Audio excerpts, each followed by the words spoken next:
The massive doors of the Galactic Council chamber slid open with a deep rumble. Ambassador Catherine Morrison walked through them, her black diplomatic uniform crisp and perfect. Her footsteps echoed in the enormous hall as she made her way to the center platform. Around her, thousands of alien beings filled the curved seats that rose up like a giant bowl. Kate had been Earth's voice in this place for 12 years. She had argued, pleaded, and negotiated for humanity's rights. Today would be different. Today she carried humanity's final message. The Zephyrian Chancellor Veltar looked down at her from his golden throne. His blue skin gleamed under the chamber's bright lights. His forearms moved in what Kate knew was a dismissive gesture. Behind him sat the other council leaders. Prime Minister Kixmoth of the Hegemony clicked his mandibles together in what passed for laughter among his insect-like species. "The human speaks again," Veltar said, his voice carrying through the chamber's translation system. "We assume you come to apologize for your species' recent violations of galactic law." Kate stood perfectly still. Around her, hundreds of alien species watched. Some had been part of the Galactic Council for thousands of years. Others, like humanity, were newer members. All of them had learned to bow to the Council's will, all except one.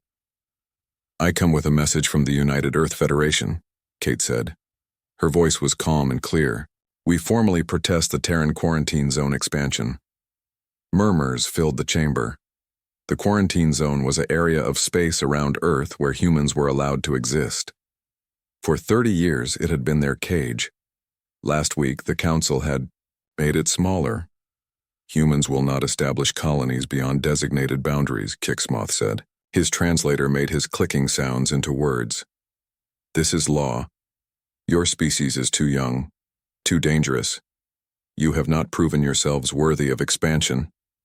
Kate felt anger rise in her chest, but her face showed nothing. She had learned to hide her emotions from these aliens. They saw human feelings as weakness. "Worthy?" she asked. "Humanity has contributed more scientific advances to this council in 30 years than most species have in centuries. We have solved food shortages on 12 worlds. Our medical knowledge has saved millions of lives across the galaxy. Our engineers designed the very systems that keep this station running. Technology means nothing without wisdom," Veltar replied. "Your species still fights wars among themselves. You destroy your own environment. You create weapons of mass destruction. The savage species protocols exist for good reason." The savage species protocols. Kate hated those words. They were ancient laws created by the founding species of the Council. Any race deemed primitive or dangerous was restricted in where they could travel, what technology they could access, and how they could develop. Humanity had been placed under these protocols the day they joined the Council. "Other species have done the same things," Kate said. "The Hegemony fought civil wars for 300 years. The Zephyrians poisoned 2 of their own moons with industrial waste. Yet they sit on the High Council while humanity is treated like children. Those species learned from their mistakes over millennia," Veltar said. "Humans have existed in space for less than a century. You must prove yourselves over time, not through temporary achievements." Kate looked around the chamber. She saw the same faces she had argued with for years. The Altarians who nodded along with everything the Council said. The Baetans who had given up their independence centuries ago. The Centauri delegates who had once been warriors but now only counted their trade profits. None of them would support humanity. Kate had known this for months. Earth's intelligence services had been watching the Council's private meetings. They knew about the secret votes, the private deals, the promises made behind closed doors. The Council would never treat humanity as equals. "The Council has made its position clear," Kate said. "Humanity will remain in the quarantine zone. We will not be allowed to establish new colonies. We will not be granted full membership rights. We will continue to be treated as a junior species despite our contributions. This is the way of things," Kixmoth said. "In time, perhaps your children's children will earn greater privileges." Kate reached into her jacket and pulled out a small device. She placed it on the platform in front of her and pressed a button. Immediately, every screen in the chamber lit up with the same message in hundreds of languages. Then I have a message from President Marcus Rodriguez and the United Earth Federation Congress, Kate said. Her voice grew stronger with each word. Effective immediately, humanity withdraws from all galactic treaties. We no longer recognize the authority of this council over human affairs. All diplomatic relations are severed. Silence filled the enormous chamber. Even the translation systems seemed to pause. Veltar's 4 eyes widened. Kixmoth stopped clicking his mandibles. You cannot simply leave, Veltar said. No species has ever withdrawn from the council. Watch us, Kate replied. She reached up and unpinned the diplomatic badge from her uniform. The small piece of metal represented humanity's membership in the galactic community. She placed it on the platform next to the message device. All human diplomats, traders, and civilians are being recalled from council space, Kate continued. Any attempt to prevent their departure will be considered an act of war. The quarantine zone is now under human control. Any council ship entering human space without permission will be turned away. This is madness, Kixmoth said, standing up from his seat. You cannot survive without the council.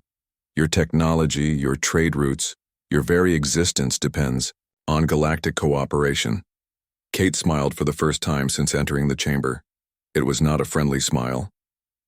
Counselor Kixmoth, with respect, you have no idea what humanity is capable of. For 30 years we have played by your rules. We have accepted your restrictions. We have smiled and nodded while you treated us as children. That ends today. She began walking toward the chamber doors. Behind her, voices rose in dozens of languages. Some aliens seemed shocked. Others sounded angry. A few, Kate noticed, sounded almost excited. At the doors, she turned back one final time. Her voice carried clearly through the chaos. The age of the Galactic Council telling humanity what we can and cannot do is over. From now on, we make our own choices. Goodbye. The doors closed behind her with a final, echoing boom. In the chamber, Chancellor Veltar stared at the empty platform where the human ambassador had stood. In all his centuries of life, no species had ever simply walked away from the council. It was impossible. It was unthinkable. It had just happened. What do we do now? Asked a minor delegate from the outer colonies. Veltar did not answer. For the first time in his long life, he did not know. 3 months had passed since the human ambassador walked out of the Galactic Council chamber. Chancellor Veltar sat in his private office, staring at reports that made no sense. The humans had simply vanished. At first, the council had celebrated. The arrogant humans had finally shown their true nature by abandoning galactic civilization. Veltar had given speeches about how this proved humanity was too immature for space travel. Other council members had nodded and agreed that the humans would come crawling back within weeks. They had been wrong. Veltar picked up the latest intelligence report. Human trading posts throughout council space had closed overnight. The humans working there had packed up and left without explanation. Human merchant ships had stopped arriving at the major space stations. Even the human tourists who used to visit the famous crystal gardens of Altair Prime were gone. Sir, his assistant entered the office. The Hegemony Trade Minister is here to see you. Kixmoth walked in without waiting for permission.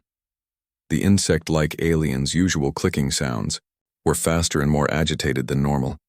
We have a problem, Kixmoth said through his translator. The humans are not responding to any communication attempts. Of course they are not, Veltar replied. They said they were severing diplomatic relations. This is just them being dramatic. They will return when they realize they cannot survive alone. That is what I thought too, Kixmoth said. But my intelligence sources tell me something different. The humans are not just ignoring us. They have disappeared completely. Veltar's 4 eyes focused on the trade minister. What do you mean? Disappeared? Our spy networks in human space have gone silent. All of them. These were agents we had been using for years. Some were humans who worked for us. Others were aliens living in human colonies. All contact has been lost. This was troubling news. The Council had spent decades building intelligence networks throughout human space. Losing all of them at once was nearly impossible unless the humans had known about every single spy. Perhaps they discovered our agents, Veltar suggested. All of them? At the same time? Kixmoth's mandibles clicked nervously. Sir, we had over 200 agents in human space. Some of them did not even know they were working for us.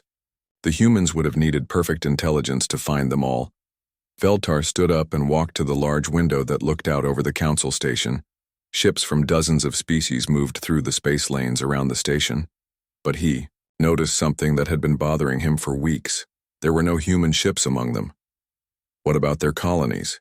He asked. Surely we can still monitor their settlements. That is the strangest part, Kixmoth said. Long-range sensors show massive energy signatures from the direction of human space, but when we send probe ships to investigate, they find nothing. Nothing? Several human colonies that we had been monitoring for years appear to be gone. Not destroyed. Gone. There are no debris fields, no signs of evacuation. The planets are simply empty. Veltar turned back to face his visitor. That is impossible. You cannot move entire colonies without leaving traces.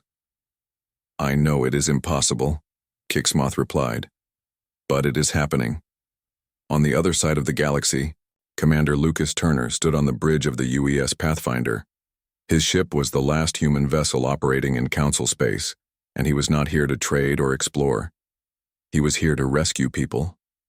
Sir, we are receiving a communication from the Human Research Station on Kepler 186F.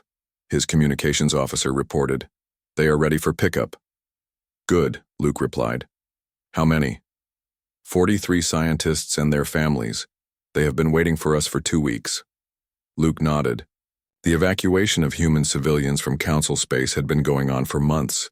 Every human research station, every human business, every human family living in alien territory was being brought home. It was a massive operation, but it was almost complete.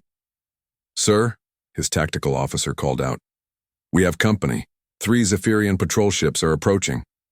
Luke was not surprised. The aliens had been trying to intercept human ships for weeks, hoping to get information about what humanity was planning. So far, they had not succeeded. Open a channel, Luke ordered. The blue face of a Zephyrian captain appeared on the main screen. Human vessel, you are in violation of Council space regulations.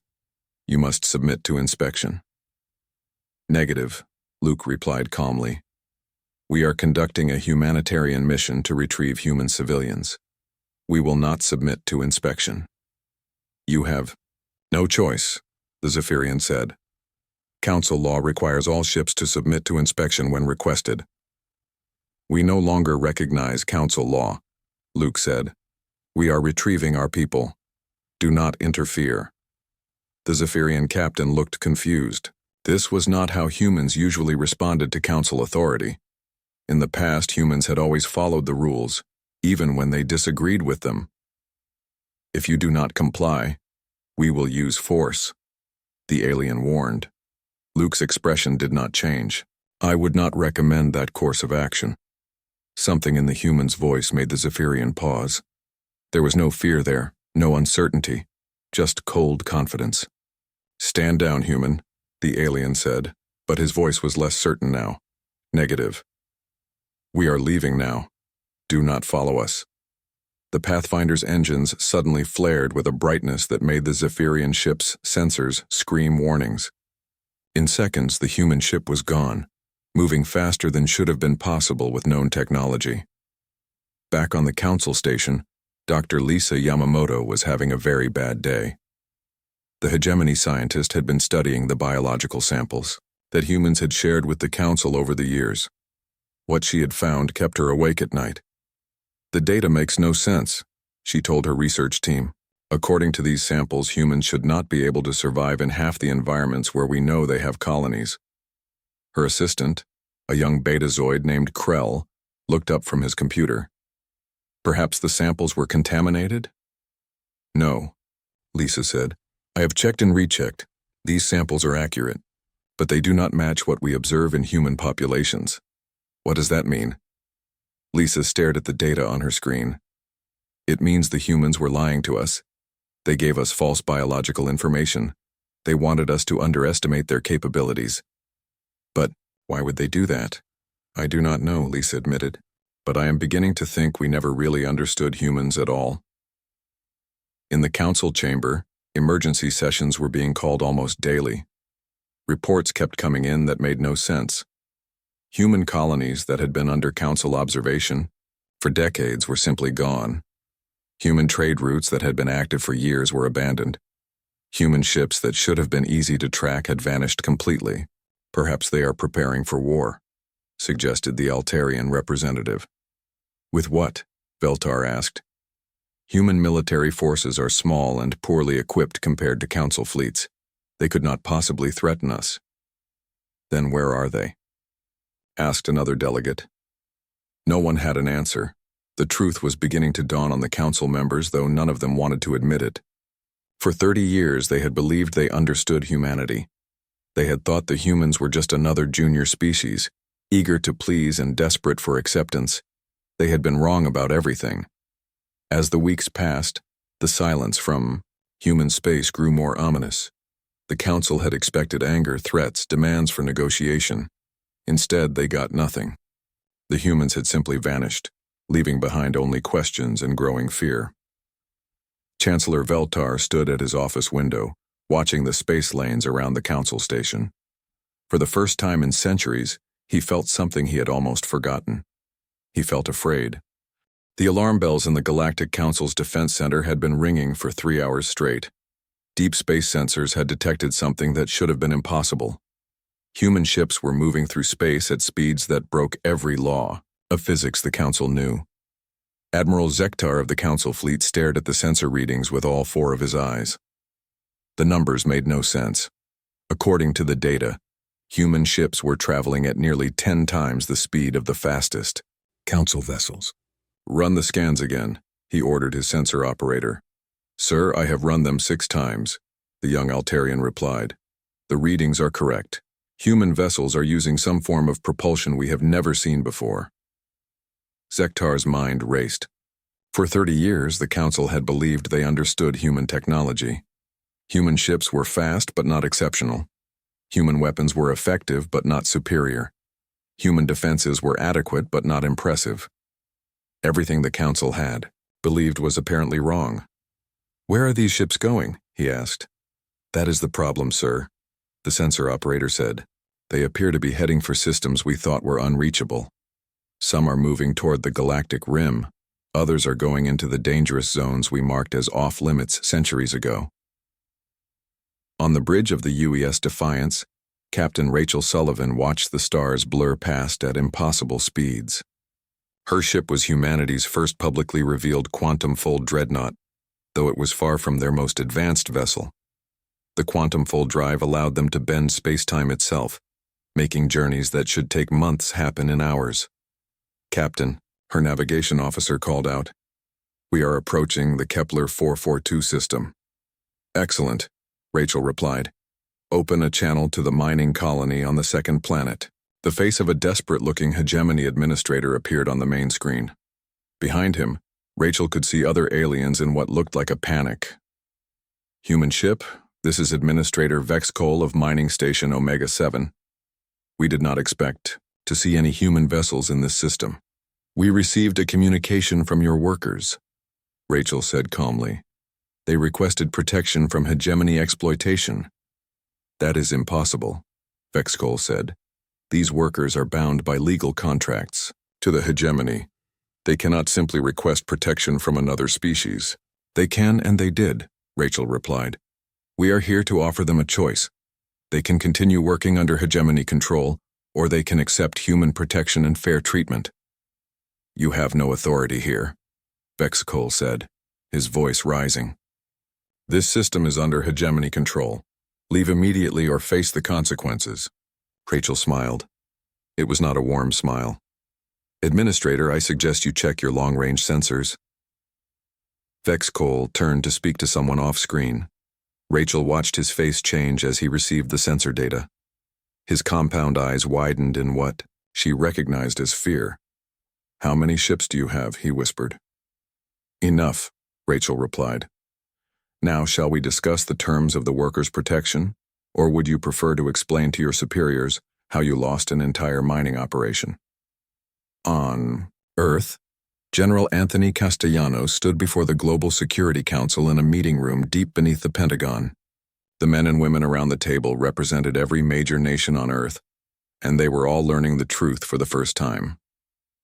For 30 years, Tony began, we have been preparing for this moment. Every diplomatic meeting, every trade agreement, every cultural exchange was designed to gather intelligence while hiding our true capabilities.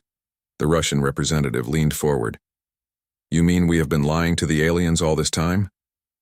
Not lying, Tony corrected. Being selective with the truth. We showed them what we wanted them to see. We let them believe we were a typical junior species, grateful for their guidance and protection. But why? Asked the Chinese delegate. Tony activated a holographic display that showed the galactic map. Red zones marked areas under strict council control. Yellow zones showed restricted regions. Only tiny green dots marked areas where humans were allowed to operate. Because we knew they would never willingly give us equality, Tony said. The Galactic Council has controlled the galaxy for 10,000 years. They have a system that works for them. Powerful species rule, weak species serve. They had no intention of letting humanity upset that balance. The Brazilian representative studied the map. So we developed our technology in secret? Exactly. While we shared basic sciences with the Council, our best minds were working on projects they never knew existed. Quantum fold drives, space-time, manipulation, biological adaptation enhancement, and weapons systems that make Council technology look primitive. How primitive? Asked the Japanese delegate. Tony smiled grimly.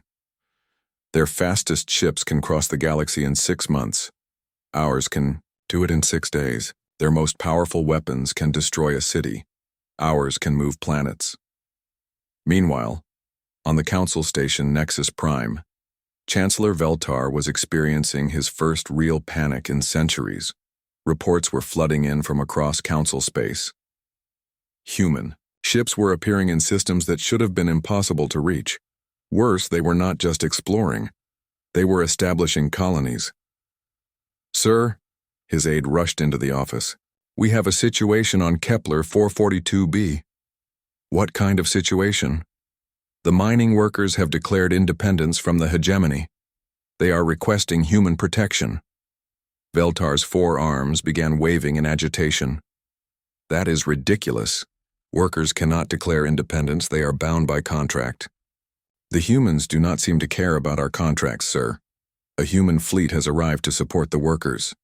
Administrator Vexcol reports that the humans have weapons he has never seen before. How many human ships? 47, sir. They appeared out of nowhere using some kind of technology that bypassed all our detection systems. Veltar felt something cold forming in his stomach. 47 ships was more than many Council species had in their entire fleets. The humans had deployed this force faster than should have been possible, to a system that was supposed to be safely under Council control. Contact the hegemony fleet, he ordered. Tell them to respond to Kepler 442b immediately. Sir, the hegemony fleet is already en route, but... The aide hesitated. But what? The human ships got there first, sir. They traveled through space routes that we did not know existed. Dr. Connor Mitchell stood in the main broadcast center of the Terran Communication Network. Around him, technicians prepared to send humanity's first official message to the galaxy since the diplomatic withdrawal. Connor had spent his career studying galactic history, and he knew this moment would change everything. Are we ready? He asked the chief technician. Yes, sir.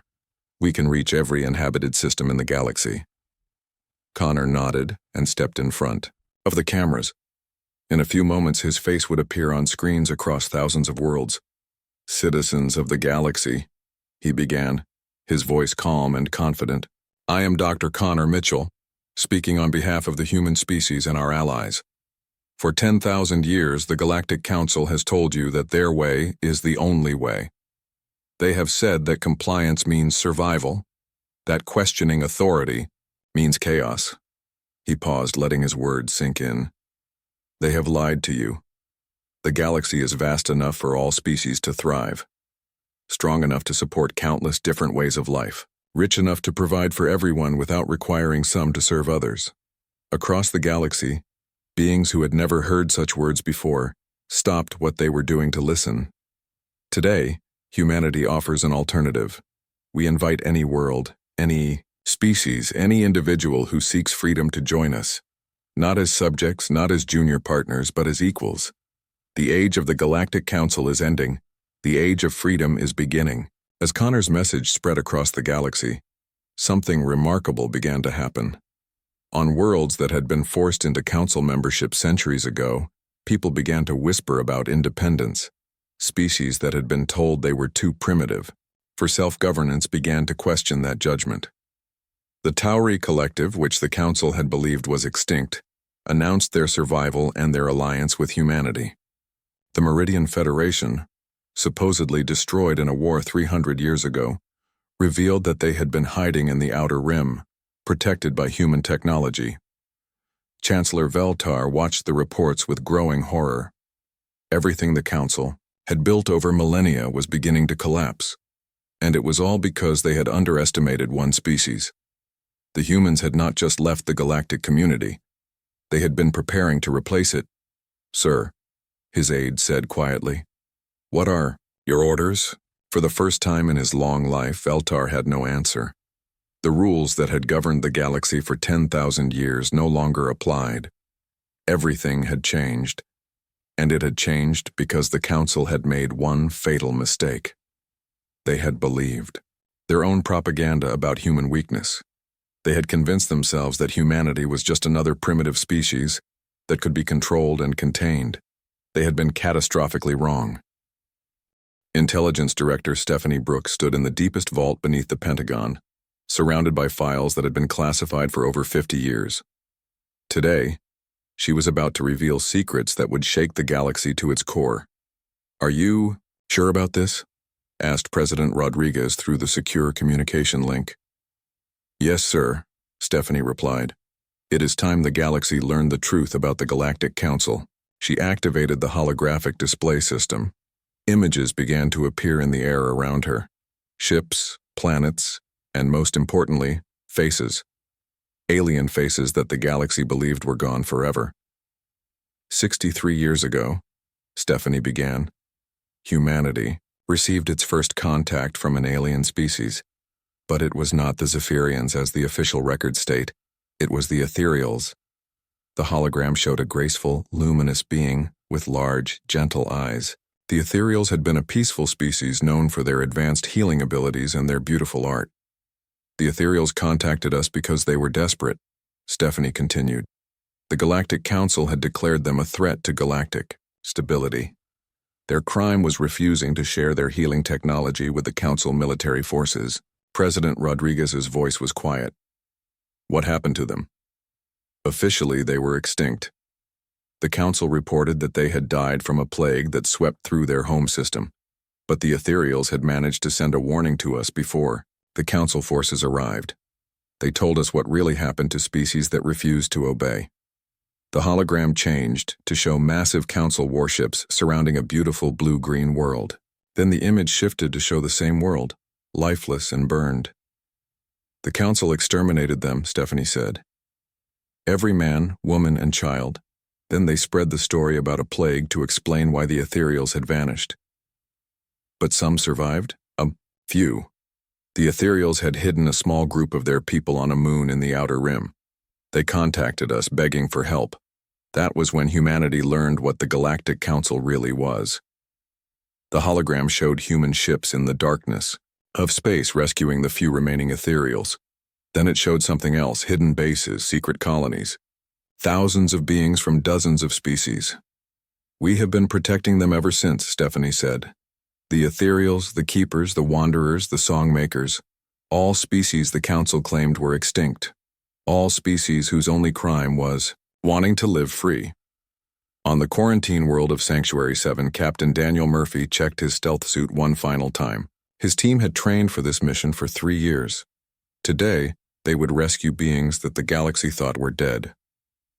"Remember," he told his squad. We are not just saving lives today. We are exposing the biggest lie in galactic history.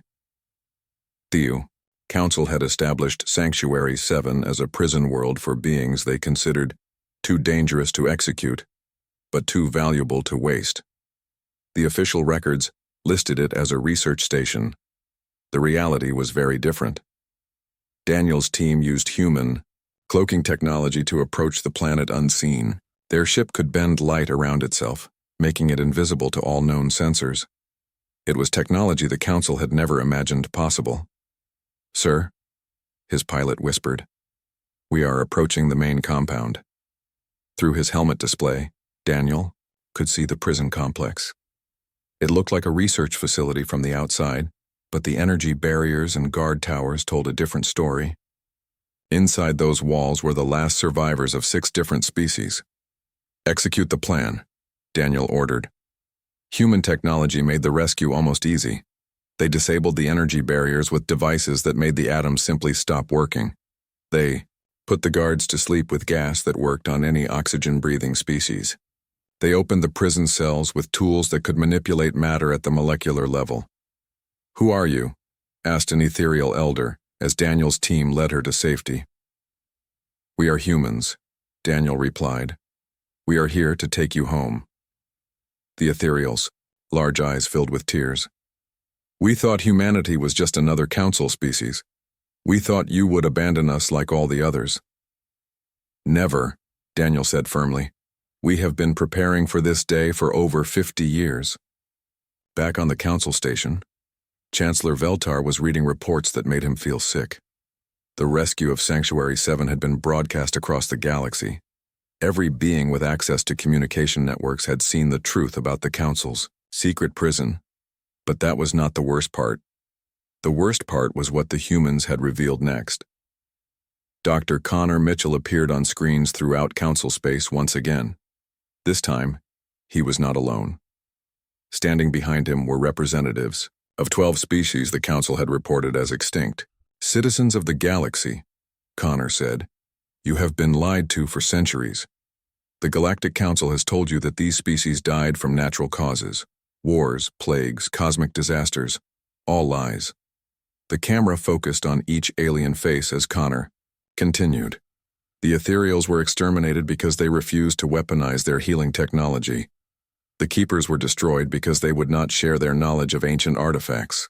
The wanderers were hunted down because they helped other species escape council control. The songmakers were silenced because their music inspired rebellion." Veltar felt his world crumbling around him. These were state secrets that had been hidden for millennia. How did the humans know about operations that had been classified at the highest levels?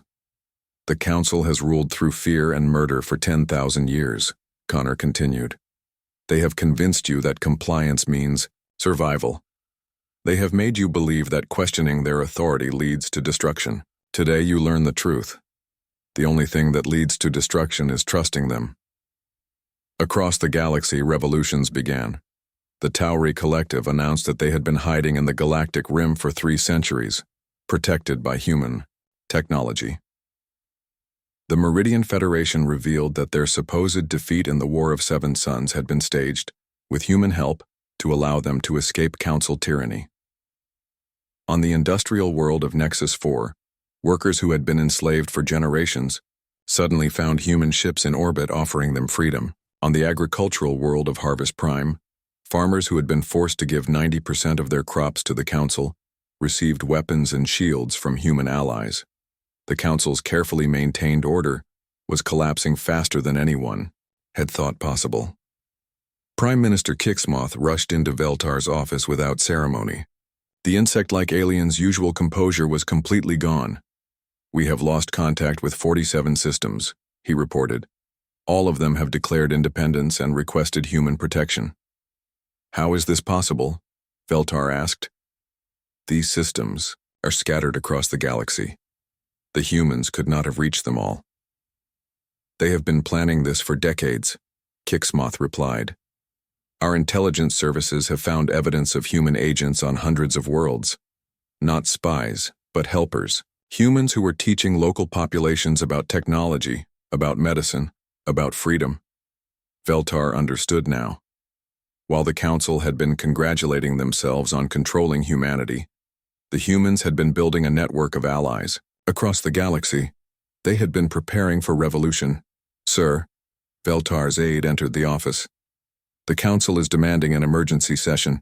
They want to know what we are going to do about the human problem. Veltar looked out his window at the space around the Council station.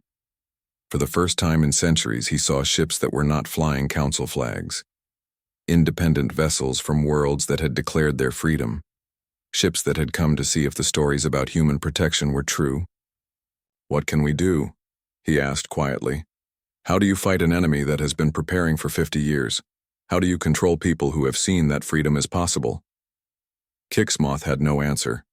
Neither did Veltar. In the deepest chambers of the Council station, ancient beings who had founded the galactic government millennia ago were awakening from their long sleep. They had been called because something was happening that had never happened before in the history of their rule. They were losing. The galaxy they had controlled for 10,000 years was slipping away, system by system, world by world. And it was all because they had made one fatal mistake. They had underestimated a species that called themselves human. The age of the Galactic Council was ending. The age of freedom had begun, and there was nothing the old powers could do to stop it. The Council fleet moved through space toward the human colony of New Horizon, like a storm of death. Admiral Zektar commanded 200 of the most powerful warships in the galaxy. Their mission was simple: destroy the human colony and show the galaxy what happened to species that defied the Council. "Sir," his tactical officer reported, "we are approaching the New Horizon system. No human ships detected." Zektar smiled with satisfaction. The humans had abandoned their colony rather than face the Council's might. This would send the perfect message to other worlds thinking about rebellion. "Begin the bombardment," he ordered. "Reduce that planet to ash." The Council ships charged their weapons. Energy beams that could melt mountains prepared to fire. Nuclear missiles that could crack continents loaded into their tubes. In seconds, the human colony would be nothing but dust and memories. Then space itself seemed to tear open. Captain Brandon Hayes stepped onto the bridge of the UES Retribution as his ship emerged from a quantum fold directly between the Council fleet and New Horizon. Around him, space rippled as 40 more human ships appeared from nowhere. "Sir," his weapons officer said calmly, "we have multiple targets locked." Brandon studied the tactical display. 200 Council ships against 41 human vessels. The Council would expect this to be a massacre. They were right, but not in the way they thought. "Admiral Zektar," Brandon said, opening a communication channel. "You are trespassing in human space. Leave immediately." On the Council flagship, Zektar stared at the human ships in disbelief. They were smaller than his vessels, but something about them made his survival instincts scream warnings. "Human captain," Zektar replied. "You are outnumbered 5-1. Surrender now, and we will make your deaths quick." Brandon's expression did not change. "Admiral, I am going to give you one chance to withdraw. After that, I will demonstrate why attacking human colonies is a very bad idea." "You dare threaten the Council fleet?" Zektar laughed. "Your primitive weapons cannot harm our ships." "You are correct," Brandon said. "Our weapons cannot harm your ships. They will simply erase them from existence." Zektar cut the communication and turned to his weapons officer. "All ships open fire, destroy the humans." 200 Council ships fired at once. Energy beams that could vaporize cities, missiles that could destroy moons, particle cannons that could burn through any known armor. The combined firepower was enough to destroy a planet. None of it reached the human ships. The weapons simply disappeared as they approached the human fleet. Energy beams vanished into nothingness. Missiles stopped existing, particle streams dissolved into empty space. "What is happening?" Zektar demanded. His science officer was staring at readings that made no sense. "Sir, the humans appear to be manipulating space-time itself. They are creating zones where our weapons cannot exist." Brandon watched the Council attack with mild interest. Human technology had moved far beyond simple energy shields or armor plating. They had learned to manipulate the fundamental forces of reality itself. "Return fire," he ordered quietly. The human ships did not use weapons in any traditional sense. Instead, they reached out with forces that touched the very atoms of the Council vessels. Where human technology focused, Council ships simply stopped being solid matter.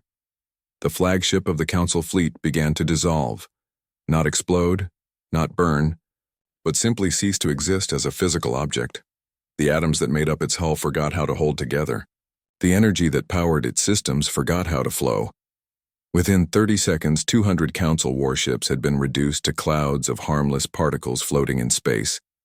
The crews were safely transported to the human ships before their vessels dissolved. Admiral Zektar found himself standing in a clean white room aboard the UES Retribution. Around him, his officers and crew members appeared confused but unharmed. Captain Brandon Hayes entered the room and looked at the captured Council forces with something that might have been pity. "You attacked a human colony," Brandon said simply. "In the old days, that would have meant war. Today it means you get to go home with a message." "What message?" Zektar asked. "Tell the Council that the age of ruling through fear is over. Tell them that humanity offers them the same choice we offer everyone else. Join the new galactic community as equals or become irrelevant." On the Council station, Chancellor Veltar received the report of the fleet's destruction with hands that shook. 200 ships destroyed in less than a minute. The crews, safely, captured and released. It was a demonstration of power so complete that it left no room for doubt. The humans were not just technologically superior. They were so far advanced that Council forces could not even inconvenience them. "Sir," his aide said quietly, "President Rodriguez is requesting a meeting." Veltar nodded slowly. He had no choice now. The Council could either negotiate or watch their civilization crumble. President Marcus Rodriguez arrived at the neutral meeting station aboard a ship that seemed to be made of crystallized starlight. Ambassador Catherine Morrison stood beside him, no longer representing Earth before the Council, but representing the new galactic order to the old one. The meeting room was simple and clean. No thrones, no elevated platforms, no symbols of power. Just a table where equals could sit and talk. "Chancellor Veltar," Rodriguez said as the alien entered. "Thank you for agreeing to meet." "You have left me little choice," Veltar replied. "Your demonstration at New Horizon was quite clear." "That was not a demonstration," Catherine said calmly. "That was a defensive action. If we had wanted to demonstrate our capabilities, there would have been no survivors." Veltar felt a chill run through his body. The humans had completely destroyed a Council fleet and considered it a minor defensive action. "What do you want?" he asked. "The same thing we have always wanted," Rodriguez replied. "Freedom.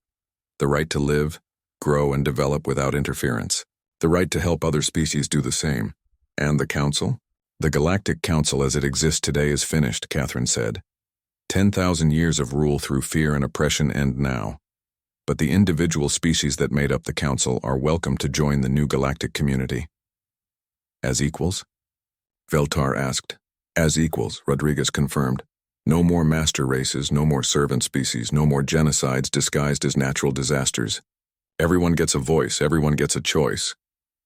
Veltar was quiet for a long moment. Everything his species had built over millennia was ending. But perhaps, he thought, it was time for something better to begin. What would this new community look like? He asked. Catherine activated a holographic display that showed the galaxy. Instead of the red zones of Council control, there were thousands of green dots representing free worlds. "The Confederation of Free Worlds," she said. "Voluntary membership, mutual defense, shared technology and resources, decisions made by consensus, not force. And if we refuse?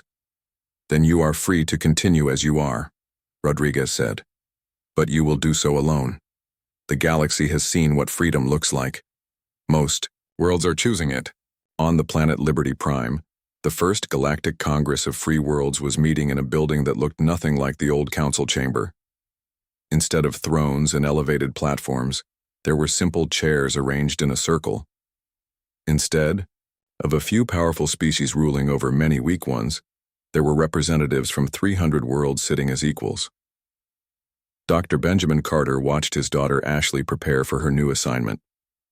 Lieutenant Commander Ashley Carter had been chosen to captain the UES Pioneer, leading the first joint human-alien exploration fleet into the galactic core.